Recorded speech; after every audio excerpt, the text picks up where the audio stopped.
Hey guys, tonight we're not just talking psychology, we're stepping barefoot into a memory you never meant to keep. You're walking down a hallway you've never seen but somehow know. The walls hum with silence. The air carries the scent of warm milk, pressed pages, and something else, something aching and floral like the ghost of a lullaby. At the end of the hall there's a door. You don't remember closing it, but tonight it opens. Not into a room, into her, into the part of you that still flinches at a certain tone, still waits for a kind of love that never arrived. You think you understand your mother, think again. So before you get comfortable, take a moment to like the video and subscribe, but only if you genuinely enjoy what I do here. And let me know in the comments where you're tuning in from and what time it is for you right now. Now dim the lights, maybe turn on a fan for that soft background hum, and let's ease into tonight's journey together. The dream isn't vivid at first, it's just a figure, someone feminine maybe, though their face is indistinct like looking through fog glass. You feel warmth from her, but there's something off. She's humming a tune you once knew, but it doesn't soothe you.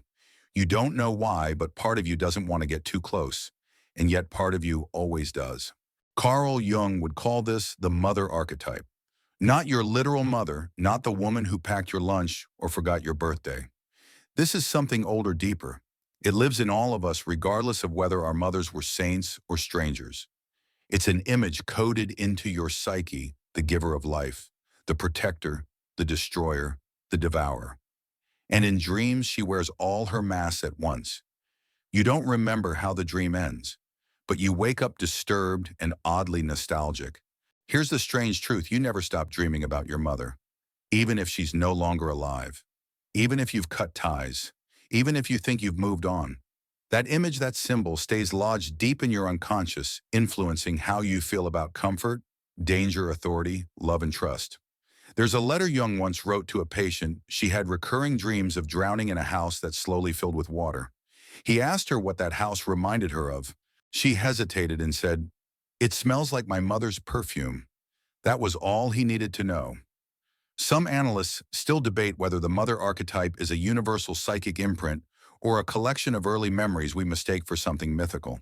But ask anyone who struggled to leave an unhealthy relationship or fallen apart when they became a parent themselves, and you'll see that this image has a hold far beyond logic.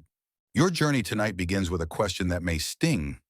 What if you're still emotionally wounded? Because you've never truly met the real image of your mother inside you. Not the birthday cake version, not the disciplinarian, not even the person you've forgiven or cut off. I mean the archetypal mother in all her contradictory glory, the nurturing source and the force that can smother, the one you crave and the one you fear. You sit now in that dream hallway again. This time you're older. You're not just walking toward her, you're wondering why you've always walked away before. Maybe you've noticed it in relationships. You don't trust people to stay, or you cling too tightly, or you feel smothered by kindness. You crave approval like oxygen and hate yourself for needing it. These aren't random quirks. They're echoes of that first connection. The mother archetype isn't just about how you see her. It's about how you see yourself, especially when you feel small, helpless, or ashamed. In the deepest part of your unconscious, you still seek her embrace. But sometimes that embrace has thorns, and you've wrapped yourself in it so long, you've mistaken the pain for love. Let's be clear, this isn't about blaming your mother. It's about revealing the blueprint she left in your inner architecture. You inherited not only her genetics, but her emotional patterns, her fears, her unspoken wounds. And if you don't confront this dream, if you never open that hallway door wide, you risk passing the same blueprint forward, unseen, undiscussed, unhealed. Now imagine this: the dream restarts. Same hallway, same door, but this time you are the one humming. You turn around, and a child version of yourself is watching from the shadows. That's where we begin. The child watching you from the shadow doesn't blink. They don't run to you. They simply stand there barefoot, too quiet for their age. Their gaze is heavy, as if they already know something you've spent your entire adult life trying not to admit. You take a step toward them, and suddenly the hallway vanishes. You're in a kitchen now, familiar but wrong. Objects are too large or too small. The color of the light doesn't make sense. The refrigerator hums a tune just off key. You recognize this as dream logic. but the feeling that's real. You're back in childhood, but this time you're watching it from the inside. In Jungian psychology, the archetype of the mother isn't just a figure. She's a force one that shapes your emotional nervous system before you even learn to speak. She's warmth and terror, comfort, in control approval, and punishment. Most of all, she's your first mirror, and that mirror is rarely clear. Think of it like this: if your mother saw you with clarity, held space for your needs without projecting her own fears onto them, you developed a sense of internal stability. If she couldn't because of her own pain, her own history, her own unmet needs, then the reflection you received was distorted. And so was your idea of who you were. You start mistaking adaptation for identity. You became the good one, or the quiet one, or the strong one, or maybe the one who doesn't ask for much. These roles are survival codes. They help you stay connected to the mother you depended on, but they also wrap around your authentic self like armor. And one day you forget it's there. Jung described this as the child forging a mask, then mistaking it for their face. Now here's the twist: even if your mother did her best, you may still carry wounds. Not because she failed, but because the psychic bond between mother and child is so deep, so primal, that even her unspoken fears can become your inner voices. Take the case of a man Jung worked with who was plagued by dreams of a caged lion. The lion never roared, it just paced and stared at him. Turns out his mother had grown up in a deeply repressive household. She had never told her son that she feared her own emotions, but somehow her fear had passed down, and the lion became his symbol of everything powerful in himself that he was afraid to unleash.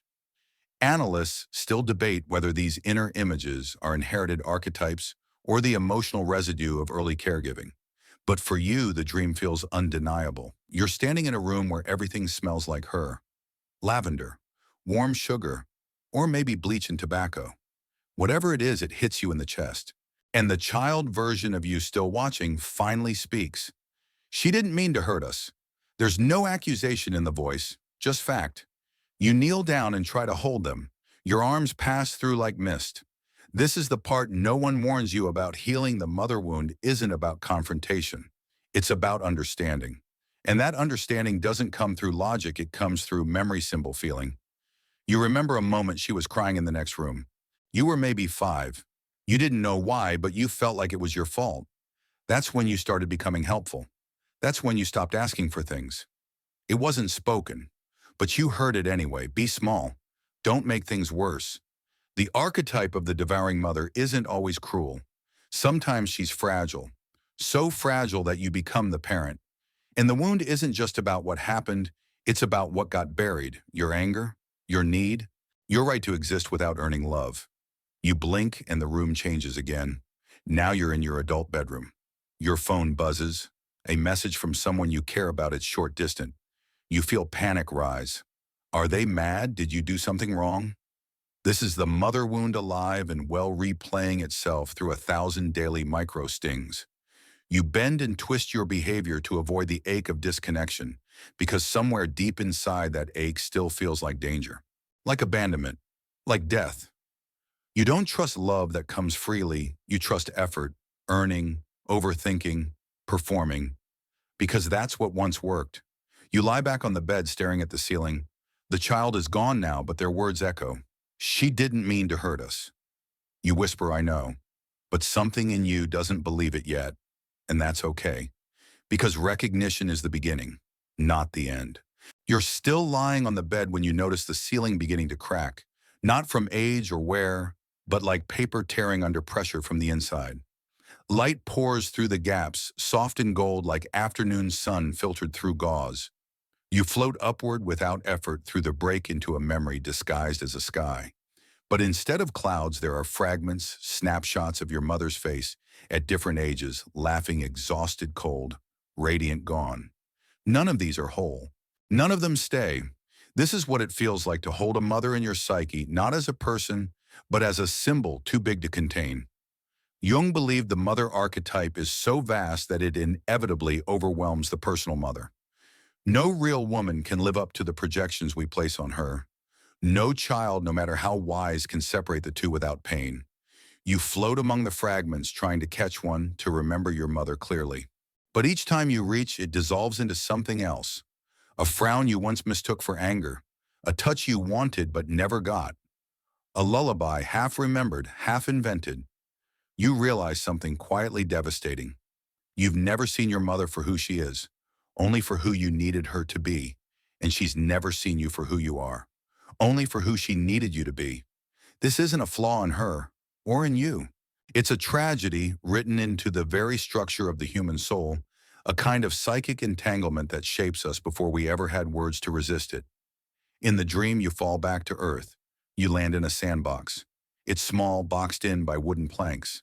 You're maybe 4. She's sitting nearby but not looking at you. You're digging quietly. You find a strange object. It's a mirror the size of your palm. When you look into it, you don't see your face. You see hers, and she's crying. You bury it quickly.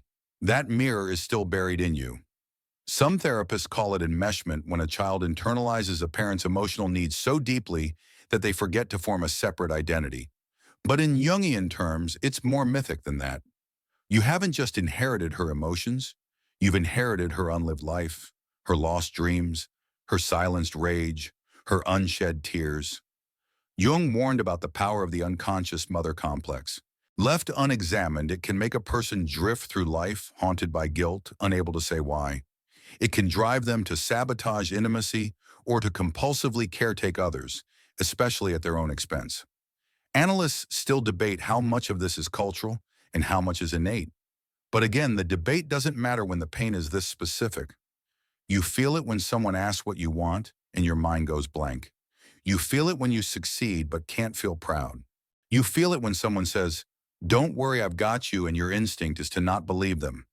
The wounded relationship with the mother doesn't just affect your emotions. It shapes your very sense of existence. Back in the sandbox, you look up. She's watching you now, but her face is blank. Not unkind, just unreadable. You wave. She nods. A small polite gesture. And something in your chest closes. You've replayed this moment 1,000 times, haven't you? Not this exact scene, but the feeling. The silent scan for approval. The ache that follows when it doesn't come. You carry that ache into every room you enter. You call it social anxiety.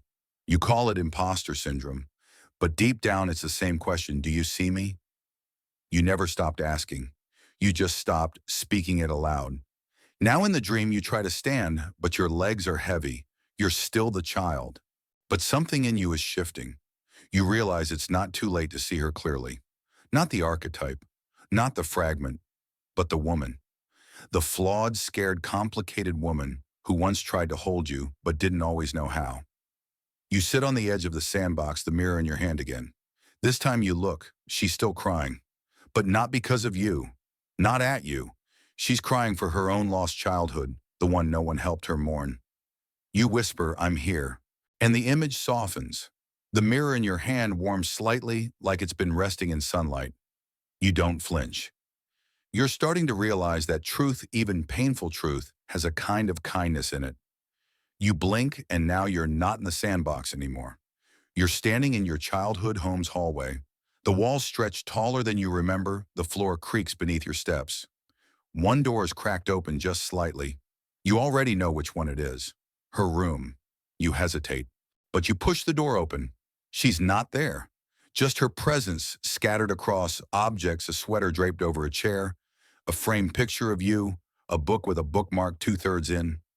You walk in, slowly scanning. You're not looking for her.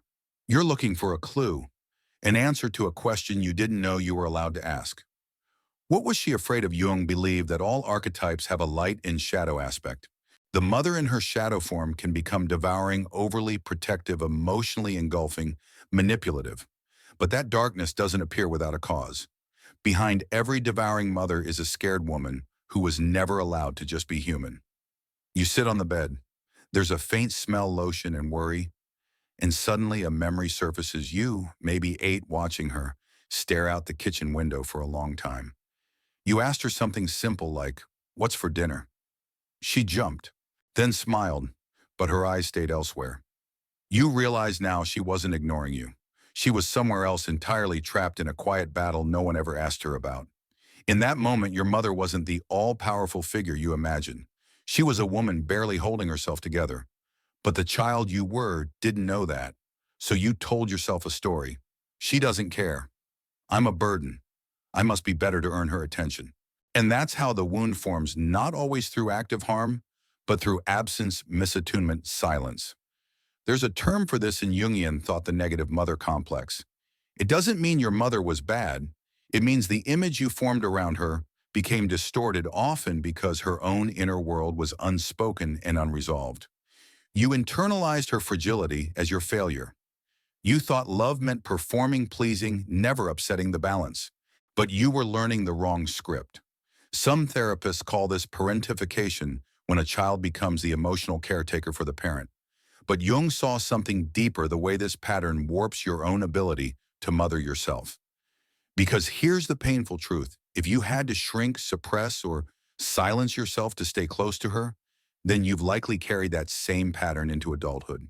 And now when you feel overwhelmed, exhausted, lost, your inner mother can't hold you either. Because she's still scared. She's still stuck in your mother's story. You lie back on the bed and stare at the ceiling. You imagine speaking to that inner mother, not your biological one, but the one who lives in your psyche. The one who was shaped by your earliest memories and your deepest needs. You say, I need you to be stronger now. She doesn't answer. But something shifts. Not loudly, not with fireworks. More like a subtle exhale you didn't realize you'd been holding for decades.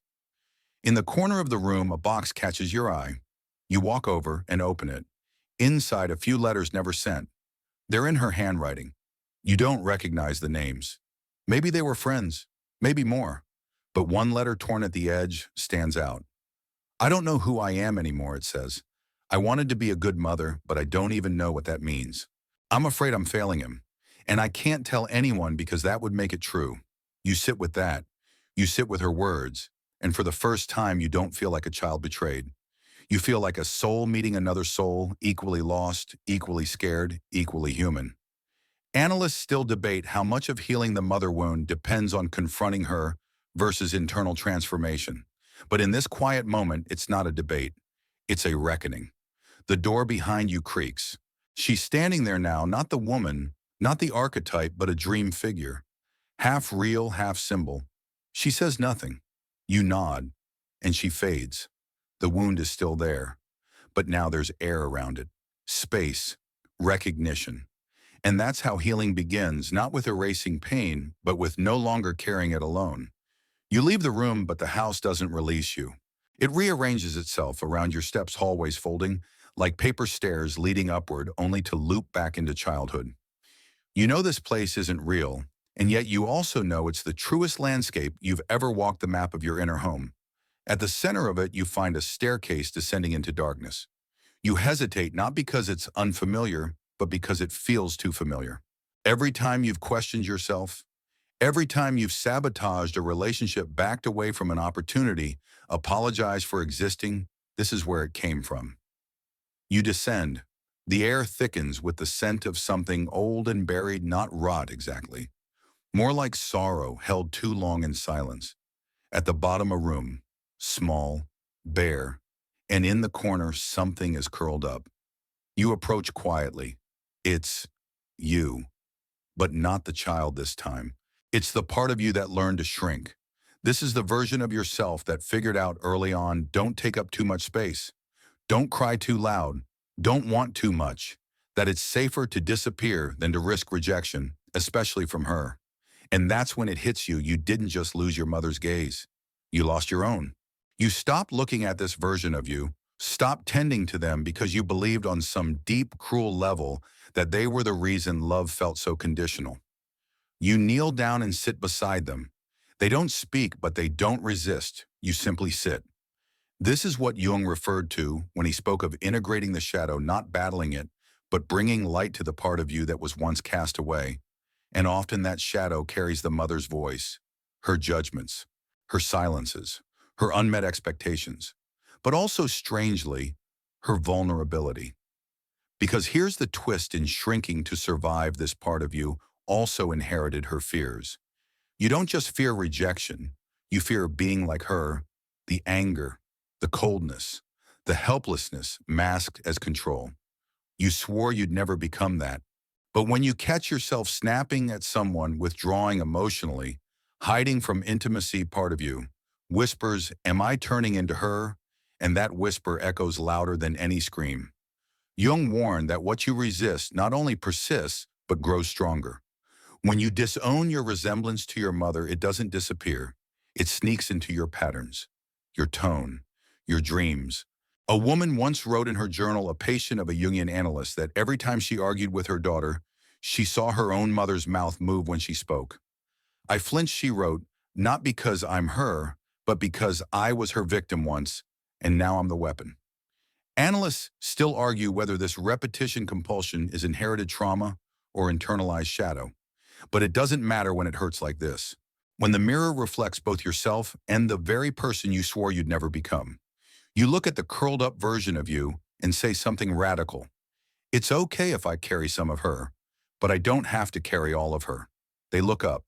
The eyes are yours. You hold them now, finally fully, and realize this is the part of you that needs parenting the most. Not by your mother, by you. Because here's the truth, no one told you. Healing the mother wound isn't about repairing the past.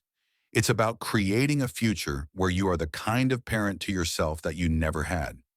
That means setting boundaries you were never taught to set, soothing yourself in ways you were never soothed, allowing feelings you were once punished for showing. You begin to speak aloud. You're allowed to rest. You don't have to earn love. You are enough even when you're not useful, even when you're messy, even when you're afraid. The room doesn't shake, the lights don't flash, but something in your nervous system rewires itself slightly, like a door opening in a place you didn't know had walls. The version of you in your arms exhales and dissolves into you. You don't feel heavier. You feel whole. The staircase appears again, this time leading upward. You climb, and this time the steps don't loop back. They lead somewhere new. At the top of the staircase, you emerge into a dim cathedral-like space, impossibly vast, impossibly quiet. The walls aren't made of stone, but of memory. Each surface flickers with echoes of moments you've long forgotten: a birthday candle, a slammed door, a hand brushing hair behind your ear. This is the temple of the mother complex. Not the real mother, but the psychic structure you've unconsciously built around her. You walk slowly. The floor hums with old energy, the kind that doesn't scream, but lingers like perfume on a scarf that hasn't been worn in years. Then you see it, a statue in the center of the room. A woman, not beautiful, not monstrous, just watching. Her eyes are blank, her hands outstretched, and in one she holds a mask. You recognize the mask instantly. It's the one you've been wearing for years. It's the "I'm fine" mask. The "I don't need anything" mask. The "I'll take care of you if it means you'll love me" mask. Jung warned about personas, the roles we play to survive social life. But when that persona forms around the mother, it becomes something else entirely. A kind of survival costume stitched together from her expectations, her moods, her unspoken rules. And the worst part, you wore it so long that you thought it was your face. Now, standing in front of the statue, you finally begin to understand your mask didn't protect you. It imprisoned you. Because when you deny the parts of yourself that your mother couldn't hold, you end up cutting off your own aliveness. The truth is, the persona didn't form in malice. It formed out of devotion. You learned how to be acceptable to her. But in doing so, you unconsciously made a pact: "I will abandon myself if it means you won't abandon me." That's the real cost. You walk closer to the statue and look into its eyes. They're not accusing. They're tired, heavy with the weight of generations. You realize this mask didn't start with your mother. She wore one too, and so did her mother, and her mother's mother. You are not the first link in this chain, but you can be the last. Some psychoanalysts argue that the persona, once hardened, becomes a kind of false, self-charming, productive, successful, even but spiritually hollow. Jung believed that true individuation required stripping it away piece by piece until the authentic self could emerge. You reach out and take the mask from the statue's hand. It's light, too light for all it's carried. You turn it over. Inside, there's something scrawled in a child's handwriting: "Be good, or else." You don't cry. You don't scream. You just breathe. And for the first time, the breath feels like yours. In your dream body, you lift the mask and whisper to it, "Thank you. You kept me safe when I didn't know better. But I don't need you anymore." You place it gently on the floor, and suddenly the statue's face changes. It becomes your mother's face, not youthful, not idealized, just real. And she smiles not at you, but at something inside herself, as if she too has been released. Analysts still debate how much healing can happen without literal reconciliation. Jung would say that the psyche is its own landscape, and that inner transformation often matters more than outer resolution. You may never hear the apology you wanted. You may never get the understanding you craved. But you can offer it to yourself, and that offering changes everything. The statue begins to crumble, not violently, but like sand surrendering to wind. You're alone now, but not abandoned. The room is empty, but not hollow. And there on the altar where the statue stood is something unexpected, a small, flickering flame. You walk up to it. This is the beginning of your remothering, the first spark of your own inner feminine, not defined by your mother's limitations, but by your own capacity to nurture, hold, and protect yourself. This flame will not roar, it will not demand, it will not devour, but it will burn, quietly, steadily, until you learn to trust that warmth again, not from others, but from within. You cup your hands around the flame, not to protect it, it needs no protecting, but to feel its warmth. It's gentle, steady nothing like the heat you use to associate with love. That heat was scorching, conditional, fleeting. This is something else. It glows without asking for anything in return. And that's when you realize you're no longer searching for your mother in others. You're no longer trying to finish an emotional sentence she left incomplete. You step back. The cathedral dissolves. Now you're outside, standing in a wide open field at dusk. The sky above you ripples between lavender and charcoal. In the distance, you see a figure walking slowly toward you. They're familiar and yet unknown. Closer, closer. It's you, but older. Not aged, just settled. A version of you that didn't just survive, but integrated. Someone who no longer flinches at their own emotions. Someone who can hold both pain and peace in the same breath.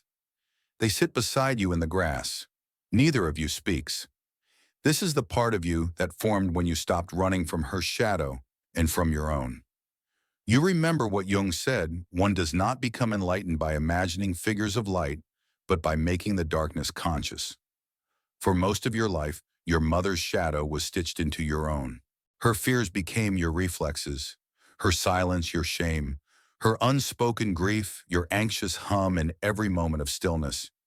You thought the wound was yours alone, but now, sitting beside this future you understand it was inherited, absorbed, carried, not chosen, and yet it's yours to transform, not by rewriting the past, but by refusing to repeat it. You close your eyes and suddenly you're in a different scene, one you've never remembered before. You're a baby. She's holding you. Her arms are unsure. Her eyes are tired. But she's trying. You don't know what happened after. Maybe she left the room. Maybe she cried. Maybe she hardened. Maybe you did. But in that moment, just that one, she tried. And you received it. Some analysts say we overemphasize trauma and not enough on inherited resilience. Jung might respond that both are real: the wound and the wisdom. You open your eyes. The field is empty now. The older version of you has disappeared. But their steadiness remains, a kind of invisible posture you now carry within. You begin to walk.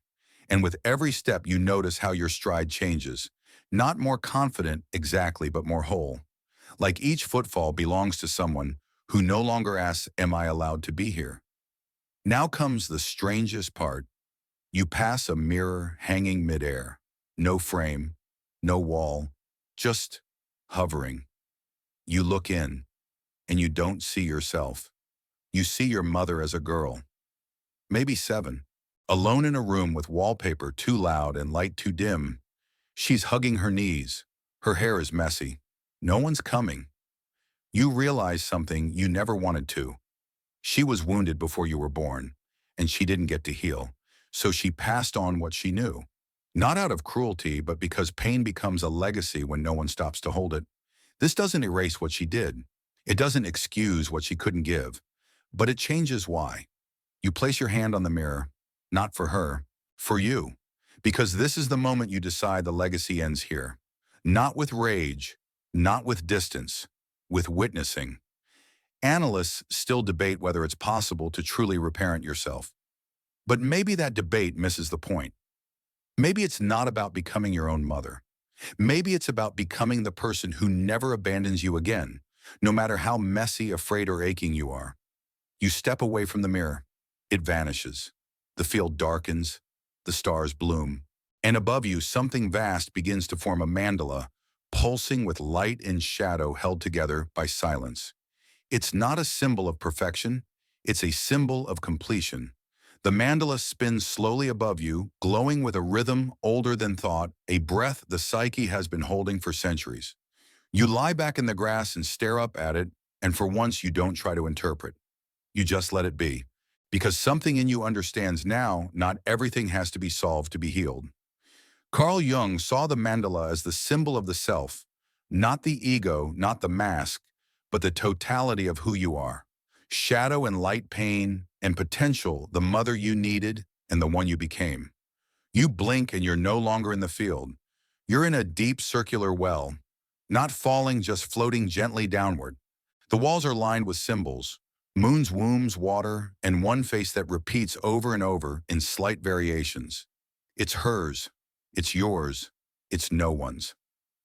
This is the descent into the feminine unconscious, what Jung called the anima for men, or the deep feminine within women as well. It is where nurturance meets chaos, where softness hides rage, where longing becomes voice. You land at the bottom of the well. It's dark but not threatening. In the center, a singing bowl, ancient and cracked but resonant. You strike it lightly. The tone that rings out makes you weep, because it sounds like her voice when she wasn't afraid. You sit in the silence after, and it stretches not as absence, but as space. For the first time, there is room inside you. Room for sorrow that isn't overwhelming. Room for joy that doesn't feel like betrayal. And then you hear it, a hum. It's coming from somewhere deeper beneath the floor of the well, a vibration through your bones, a lullaby without words. Something your body remembers even if your mind doesn't. You press your hand to the stone and whisper, "I'm listening." The floor opens, not violently, more like a petal unfolding. Beneath there is water. You lower yourself in. This is the moment of reconnection, of remothering, but not with her, with you. The water wraps around you like a second skin, warm, dense, and utterly still. There is no need to swim. You are held, suspended. You close your eyes and let your mind drift. And there she is, not your mother as you knew her, but the mother archetype reimagined. She's no longer the cold absence or the smothering presence. She is a symbol now of the feminine that nourishes without consuming, shelters, without silencing, loves, without asking for performance. She doesn't speak. She simply places her hand on your heart, and then something passes between you. Not forgiveness, not explanation, just recognition of what you've endured, of what she couldn't give, of the mother you've been waiting to meet and finally become. Analysts still disagree about the anima's precise function. Is it purely symbolic? Is it a reflection of the soul's feminine principle, or a psychological echo of unmet emotional needs? But none of that matters in this moment, because you are not studying the anima, you are becoming it. You are reclaiming the feminine in yourself, not as something soft or submissive, but as something capable. Capable of holding pain without collapsing. Capable of holding love without vanishing. Capable of mothering the parts of yourself that once begged to be rescued. The water glows softly. You float to the surface. The well has vanished. You're standing in your own bedroom now, late at night, just before dawn. The sky outside the window is turning that quiet gray blue that belongs only to the hours between sleep and waking. You walk to the mirror, and this time when you look in, you don't see her. You don't see the girl she was. You don't even see the mask. You see yourself, not fixed, not complete, but real. And for once, that's enough. The mirror doesn't shatter. It doesn't fog. It doesn't offer epiphanies. It just holds you quietly, steadily. And for the first time, you don't look away. This moment isn't cinematic. There's no music swelling, no dramatic tears. Just a quiet internal click, the sound of something dislodging that's been stuck for years. Not a scream. A sigh. You turn from the mirror, and your reflection stays with you, inside. Because now you know what it's like to see yourself without asking, would she approve? Is this too much, too loud, too needy, too me? You walk to the window. Outside, the sun is rising. That same gray-blue now softens into gold. And you whisper something that feels like a revolution I don't have to keep performing. Carl Jung wrote that individuation becoming whole often begins where the inherited self-image ends. And for so many of us, that inherited image starts with the mother. What she needed, what she feared, what she praised or punished. You took it all in like oxygen, and now you're finally exhaling. You sit on the edge of your bed. It creaks softly the same way it did when you were a teenager lying there in the dark, hoping someone would come in and just see you. But they never did. So now you do. And in that decision, something unfolds. There's a notebook on your nightstand. You open to a blank page. You don't write a letter to her. You write one to the part of you that waited year after year for her to say what you needed most, that you were enough. You write, I know now that her silence wasn't about me. I know her fear wasn't my fault. I know I don't have to keep making myself small to earn a love that was never mine to earn. You close the notebook. There's peace now. Not constant, but accessible. Like a room in your house you finally have a key to. Then your phone buzzes. A message. It's from someone you love, a partner, a friend, a sibling. Their words are short, a little distant. The old you would have spiraled. Crafted a story in seconds. What did I do wrong? Did I upset them? Are they pulling away? But now you pause and ask the question Jung always encouraged, is this coming from the outer world or my inner one? And the answer is clear. This is old wiring, a reflex shaped by years of decoding your mother's moods, believing her distance meant you had failed. You don't reply immediately. You sit with the discomfort, not because it's pleasant, but because it no longer owns you. You're learning the language of self-trust, and like any language, it takes practice. Later, you'll reach out, but not from fear, from choice. This is the unglamorous, powerful truth of healing the mother wound. It's not one big moment. It's thousands of tiny ones where you choose differently, where you don't abandon yourself even when the old voices beg you to. You glance at the clock. It's morning now. And something small in you, maybe the anima, maybe just your honest heart, smiles and says, today I will mother myself, not perfectly, but gently. And that's more than enough. You walk into the kitchen barefoot, the floor cool beneath your skin. The light is soft, just filtering in through the window, and it hits the table like a gentle invitation. You make tea not because you need to calm down, but because today you choose to care for yourself without a crisis. That's new. You sit at the table and wrap your hands around the mug, noticing, really noticing the warmth, the scent, the silence. You're not rushing through this moment. You're inhabiting it.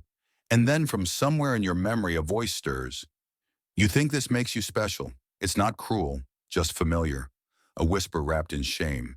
It's her voice, or maybe the echo of her voice inside you. You used to respond with defensiveness. What's wrong with wanting peace? But now you respond with something else. Compassion, because you understand something now. She wasn't mocking you. She was repeating the only pattern she ever knew. She didn't get to believe she deserved peace. So when you claim it, it doesn't just challenge her, it heals her, even if she never knows it. Jung spoke often of ancestral burdens, not in mystical terms, but psychological ones. The unlived lives of our parents don't disappear. They seep into us. They become the stories we inherit. And unless we examine them, we live them out. But you're not living hers anymore. You're writing your own. You take out your phone and open a photo, one you've avoided looking at for years. It's you and her. You're maybe 11. She's smiling, but there's a tightness in it. You're leaning away slightly. It's subtle. The body always remembers what the mind forgets. But today you don't look away. You place your fingers on the screen and say quietly, I release you from the role you never asked for. You release yourself too, from the need to be her savior, from the fantasy that one perfect conversation would fix everything, from the hunger for her to see you when she never learned to see herself. This is not erasure. It's not forgetting. It's rebalancing. You still carry parts of her. You always will. Her laughter, her expressions, maybe even her fears. But now you carry them consciously, and that means they no longer carry you. You step outside. The morning air greets you with a soft coolness. A bird calls. Somewhere a neighbor's window opens. Life normal and imperfect moves on. And so do you. In Jungian thought, this is the beginning of individuation when you return to the world with a deeper sense of self. No longer fused with the archetype. No longer searching the faces of others for the one you lost in childhood. You aren't fully healed. You don't need to be. But you are aware. And awareness is a door no one can close for you again. You pass a mirror on your way back inside. You glance out of habit expecting to see the old tensions, the reflexive scan for flaws. But what you see is surprising. You see your eyes. Steady, present, and no longer afraid of their own depth. Because you've met the mother inside you, both the one who wounded and the one who can now protect. You've turned inherited pain into chosen presence. Analysts still question how much of this work can be done without the other person, whether true closure is possible without reconciliation. But maybe that's the wrong frame. Maybe closure isn't about the other person at all. Maybe it's about you becoming the one who listens now, the one who believes your story, the one who answers the question your inner child has always been asking, am I lovable even when I'm not perfect? And your answer at long last is yes. Yes, you are.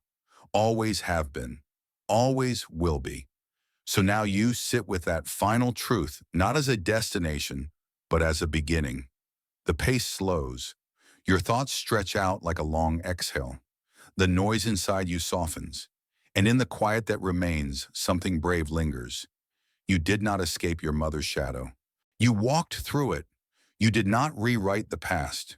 You re-inhabited it and chose to respond differently.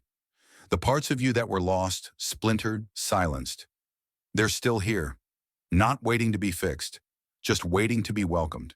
That's what healing really is, not wiping the slate clean, but offering sanctuary to the mess. Let this be that sanctuary. Let this stillness right here, right now, be a place you return to when the old voices get loud again, when the past creeps in, when the ache returns as it sometimes will. Let yourself remember you have reparented the wound. You have made meaning from the silence. You have offered yourself the kind of love that asks nothing in return. And that is no small thing. So take a breath now, a slow one. Let it move through every corner of your body. You are not broken. You are becoming.